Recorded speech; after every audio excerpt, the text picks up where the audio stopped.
Et bonjour tout le monde, aujourd'hui nous allons pouvoir voir le babot.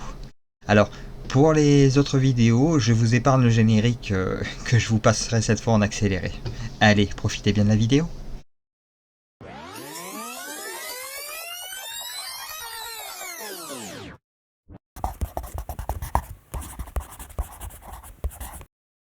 Évidemment, une fois n'est pas coutume, il y a toujours une créature un peu sanguinaire qui a commis son lot de souffrances dans nos régions.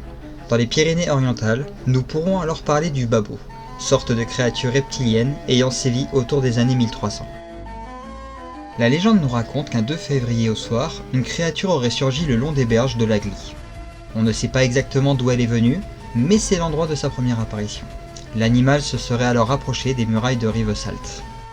Par chance, la ville était bien verrouillée. Par chance. Il ne fallait pas non plus trop y compter en réalité.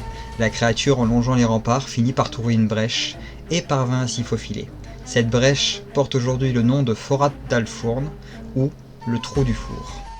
Le massacre qui s'ensuivit fut sans précédent. La créature tua 6 enfants, tous en bas âge, avant de disparaître par l'endroit même où elle était venue, laissant la cité dans un chaos et un émoi assez intense, comme on peut l'imaginer.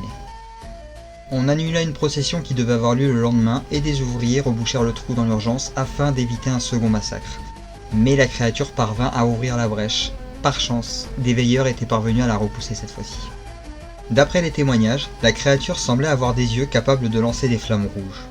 Au cours de la 3e nuit, ce fut le seigneur de Fraise lui-même qui monta la garde, et lorsque l'animal se montra, il parvint à le blesser mortellement.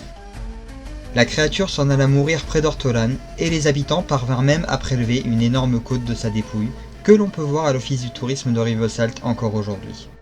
On sait que la créature était à mi-chemin entre un lézard et un crocodile, proche même d'un dinosaure selon témoignage. Ou du moins, c'est ce que l'on pense. Et c'est aussi ce que l'on peut voir dans la représentation de la dite créature lors de la fête du babot qui a lieu en août, où une représentation en papier arpente alors les rues de la ville.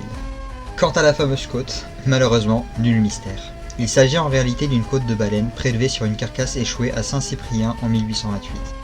De quoi mettre un petit coup à la légende, certes.